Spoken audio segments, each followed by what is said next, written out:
electronic configurations, and my goal is to write electronic configurations, teach you how to write electronic configurations. We're going to learn about valence electrons, orbitals, and we're going to practice on quantum numbers, and I'm going to teach you how you can find out if an element is paramagnetic or diamagnetic, like if an element has magnetic properties or not. So one of the applications of everything we do here is looking at the magnetic properties of different elements and ions. So we start with easy stuff. How many of you know box diagram? How many of you have done box diagram before? All right. So let's start with easy one, hydrogen atom. So write the electronic configuration for hydrogen atom.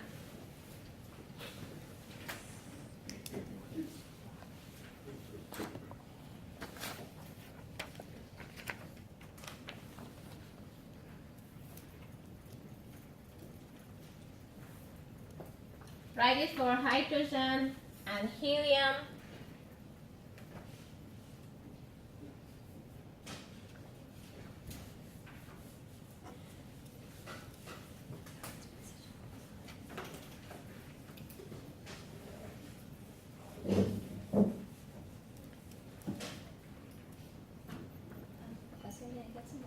Sure.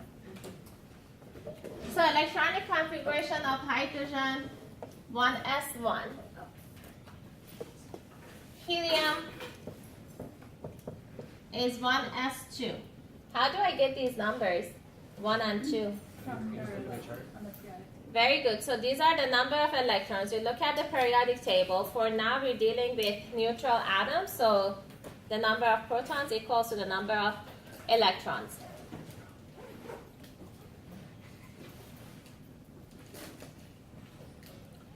We want to do nitrogen, oxygen, neon for now. Let's write the electronic configuration.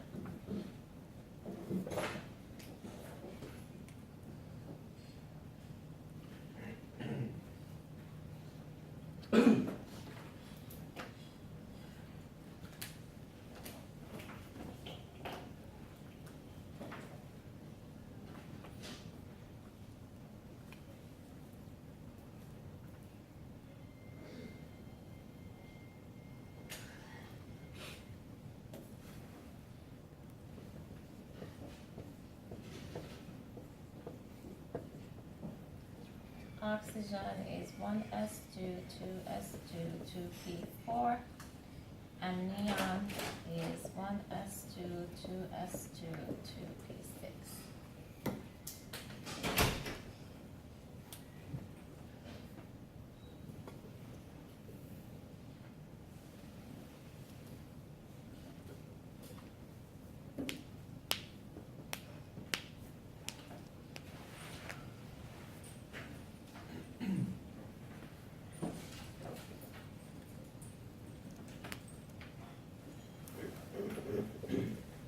So, does anybody have any questions on how I wrote these electronic configurations?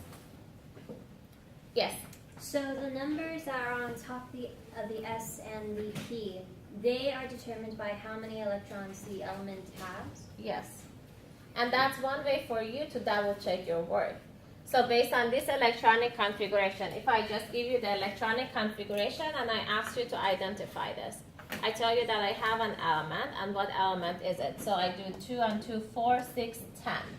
An element that has 10 electrons should be neon in a neutral form. Now, let's see what these mean. So hydrogen 1s1, meaning that in hydrogen, I only expect to see energy level 1. In that first energy level, there is 1 electron. When we get to helium, we still have only first energy level. But in that first energy level, I have 2 electrons available. Now, when you look at nitrogen, first energy level is completely full. But I also have the second energy level, and in that second energy level, you have 5 electrons that are sitting in the second energy level. Now, when I look at the interactions, chemistry of nitrogen, I want to focus only on those electrons that are basically important to me. The electrons are going to be important to us, or we'll be interested in electrons that are actually accessible, available to do any sort of chemical reaction or interaction or form bonding. So the electrons that are going to be accessible are going to be the outermost electrons. Why? Because these outermost electrons are here. They're exposed. These are here, they're available, and they can interact with whatever we approach to them. However, for example, in nitrogen, that 1s2, those 2 electrons of s that are here, they're not accessible. In order to get them, you have to get rid of all those 5 other electrons that are around those s electrons in order to get to them. So technically, when any sort of electron transfer, bonding, reaction, whatever happens, it happens to these electrons, the outermost electrons. Those are the ones that are going to be accessible, available. The ones that are inside, they're not available or accessible, we call them core electrons. But as I said, we are more interested on the electrons that are available to do chemical reaction, to participate in any sort of interaction. It's just to make our life a little bit easier. So I want to focus on just those electrons because those are the ones that are important to us. Those available electrons, what's important to us is the number of those electrons, because the number of those electrons will actually define the number of bonds that particular element or ion can form. And also the energy of these electrons are important. It tells us how easy it is to transfer those electrons, either gain or lose those electrons. So we're going to define valence electrons and valence orbital as outermost orbitals or outermost electrons. So valence electrons, I'm going to define them as outermost electrons. And how do I know what the valence electrons are? We write the electronic configuration and we identify the sublevels that have the highest end principal energy level, and we count the number of electrons that are inside those orbitals or sublevels. What's the question, Edward? So pretty much the highest energy shell. Yes. So for example, let's look at hydrogen. What's the highest energy level you see in the atomic structure of hydrogen, electronic configuration? See the first energy level, right? The only orbital you see is the 1s orbital. So your valence orbital is the 1s. How many valence electrons? 1. 1, because there is only 1 electron in that 1s. Now, if you look at helium, what's the valence orbital of helium? Valence orbital. 1s, right? There's only 1 orbital, that's the s. How many electrons, valence electrons for helium? 2. 2 of them. Now, if you look at nitrogen, what are the valence orbitals of nitrogen? Anything that has the highest n counts. 2s and 2p, both of them, they both have the highest n. So 2s and 2p both. Now, how many valence electrons would you expect for nitrogen? 3. 5. 5. 2 and 3, 5. Now, let's look at oxygen. What are the valence electrons of oxygen? 6. 2s and 2p are the valence orbitals. How many valence electrons? 6. 6 of them. Neon, what are the valence orbitals? 2s and 2p. 2s and 2p. You don't say just s and p. What s and p? We have s and p in every single energy level.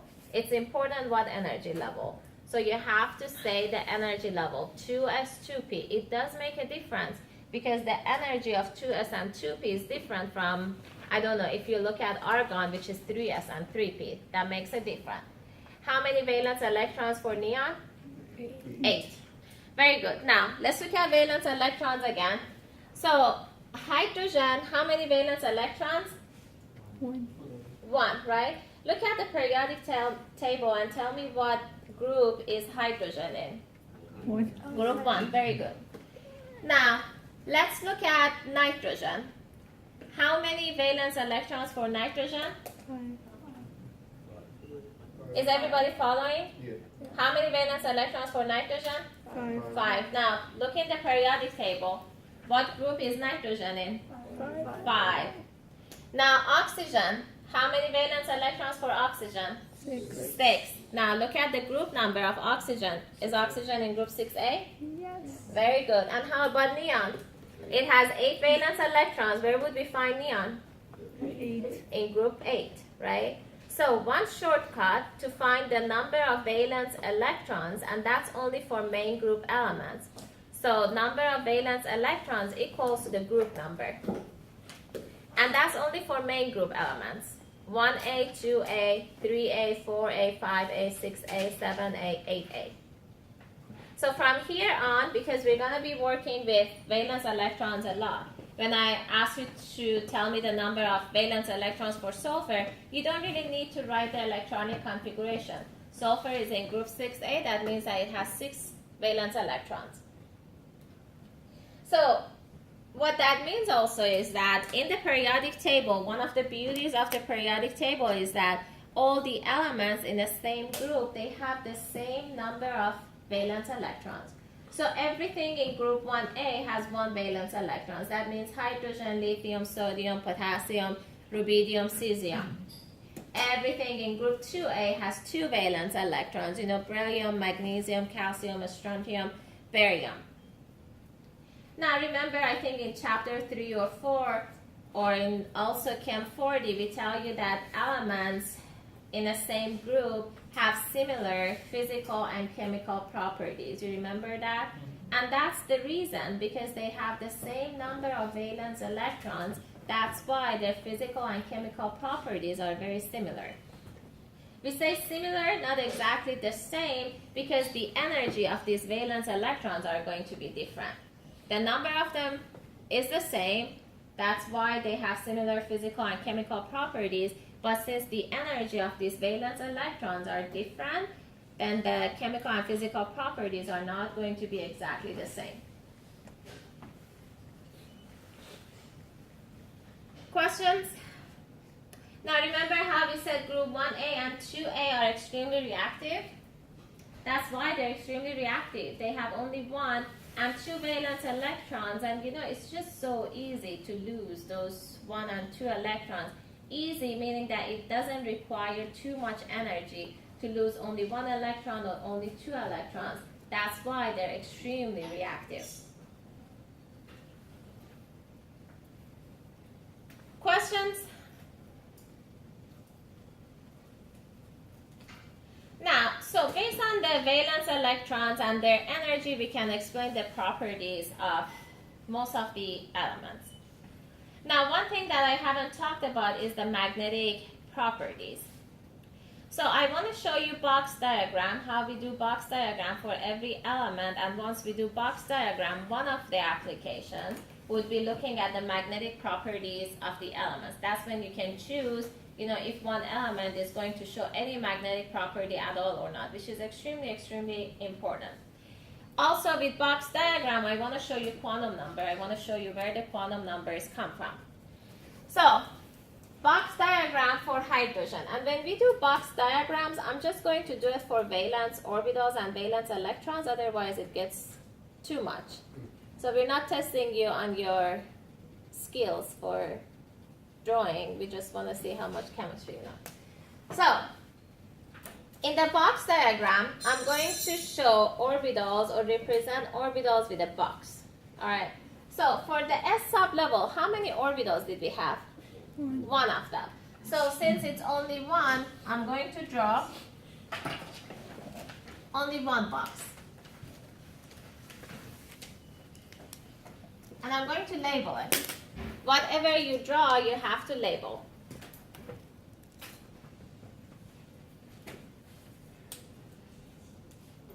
Now, how many electrons do I have in this 1s orbital? 1 of them. how do I show electrons with an arrow?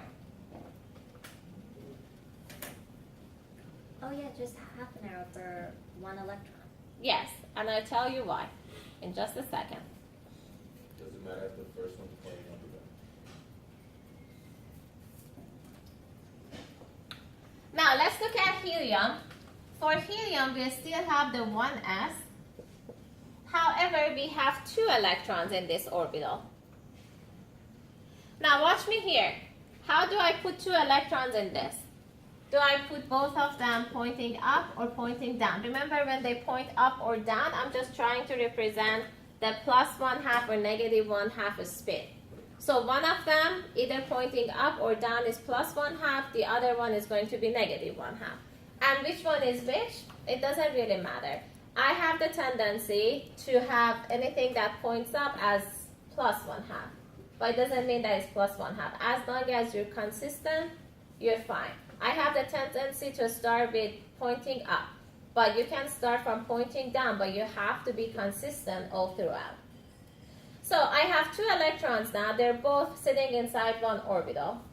So the question is that, are they both pointing up, pointing down, or one of them up, one of them down?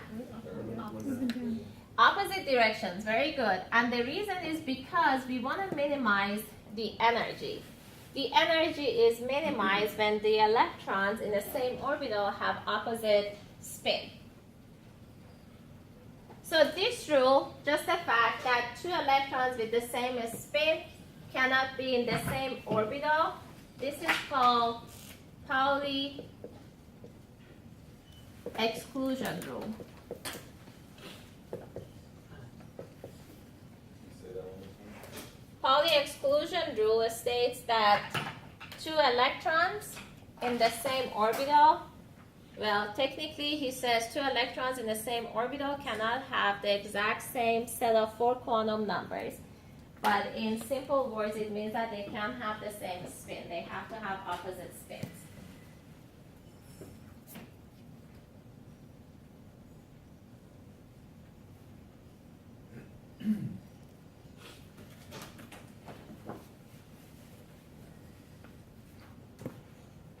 So I said that Pauli, scientifically, he says that a set of 2 electrons in one orbital cannot have the same set of 4 quantum numbers, exactly same set of 4 quantum numbers. Let's see what that means. So we want to write a set of 4 quantum numbers for each one of these electrons. Meaning that for each one of these electrons, I want to know what N is, what L is, what M sub L is, and what M sub S is.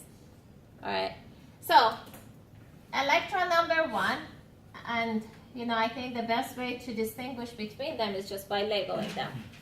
For this specific electron, I want to write the set of 4 quantum number. I want to write N, L, M sub L, and M sub S.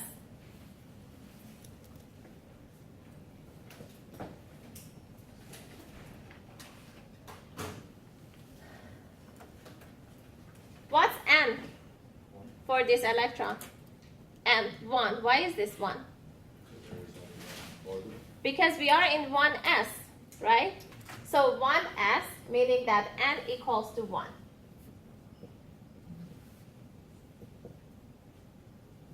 What's L? 0. L is 0. Very good. Why is L 0? Why is L 0? Because 0 to n -1. One at a time. Why is L 0? L equals to 0. N minus 1. How do I find L? What does L represent? Look at your notes. What does L represent? N minus 1. The number of sublevels, right? So when for the S sublevel, what's the L? For the S sublevel, look at your notes. It's 0, right? For any S sublevel, L equals to 0. You need to memorize these. Now, when L equals to 0, what's M sub L? 0. Now, M sub S, as I said, it really depends. I have the tendency for whatever is pointing up, or when it's pointing up, I say M sub S is +1/2.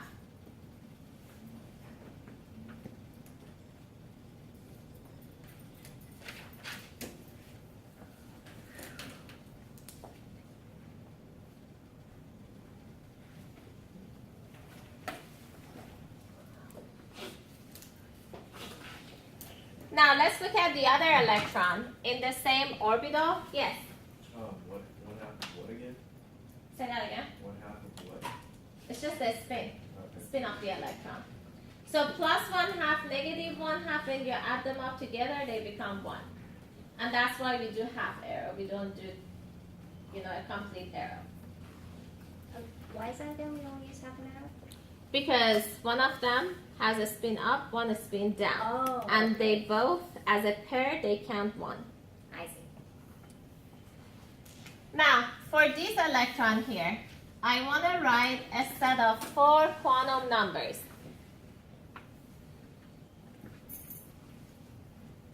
Help me do this here. What's n?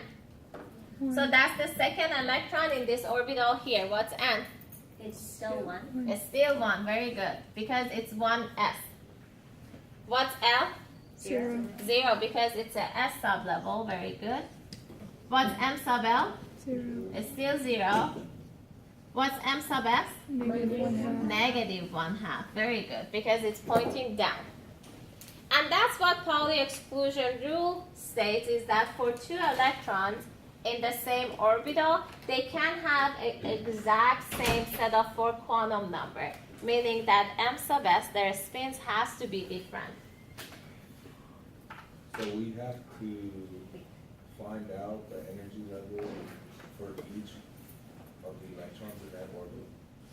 Yes? And I ask specifically. So For example, I ask you, write a set of 4 quantum number for the last electron of the helium. Last electron of the helium is this one. Is this the last electron here? Or if I ask you the last electron of nitrogen, it would be this one. the P3.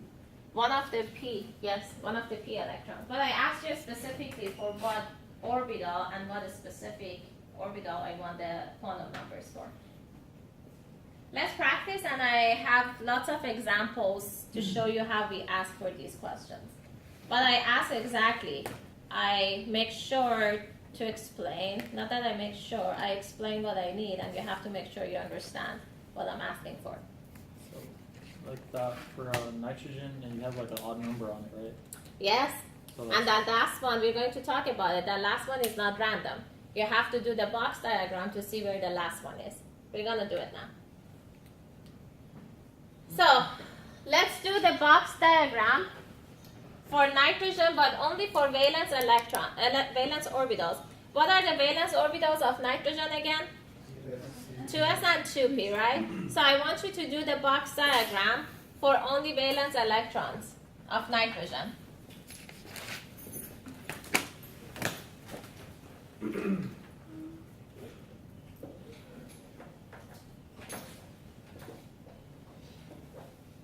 And make sure you label your boxes, your orbitals.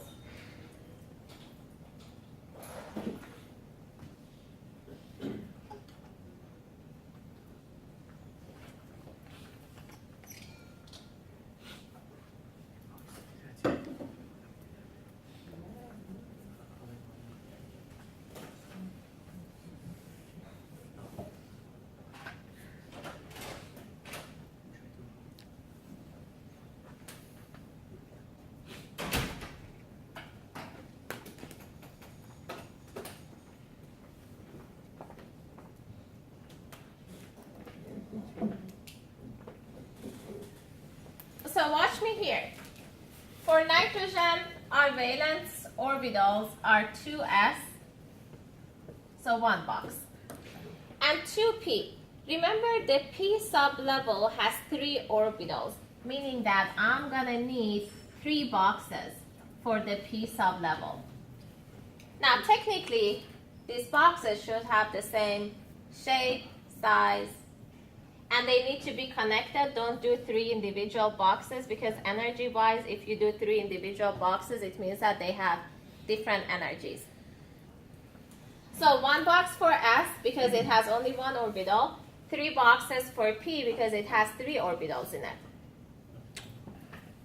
2s and 2p. Now we look at our electronic configuration. How many electrons do I have for the 2s? 2. 2 of them. Remember, 1 electron should be pointing up, 1 electron should be pointing down.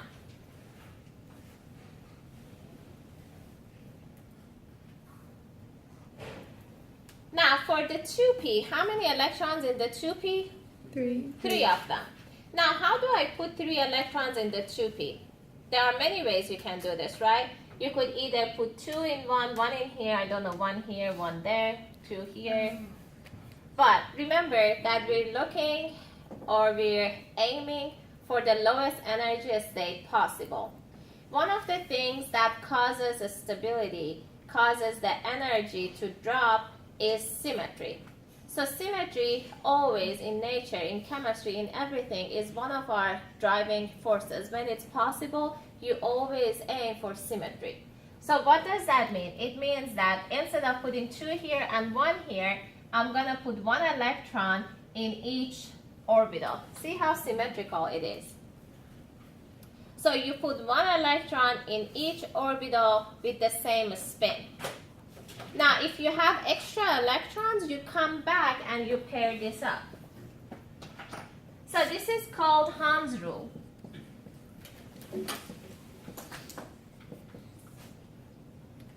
So you put 1 electron in each orbital with the same spin, and if you have more electrons, then you come back and you pair them up.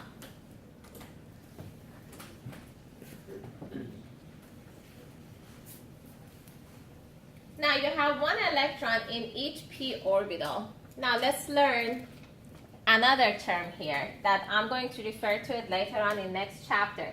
So you have 3 p orbitals, each one of them has 1 electron, and it's very symmetrical. We call this a half-filled p orbital. And if your orbitals are completely full, you call that a full p orbital. But this one is half-filled because you only have 1 in each one of them. So that's the box diagram for nitrogen. Yes? So when it comes to oxygen, because there's a 4 for the P level. Then you come back and you put the 4th one here with the opposite spin. Questions so far?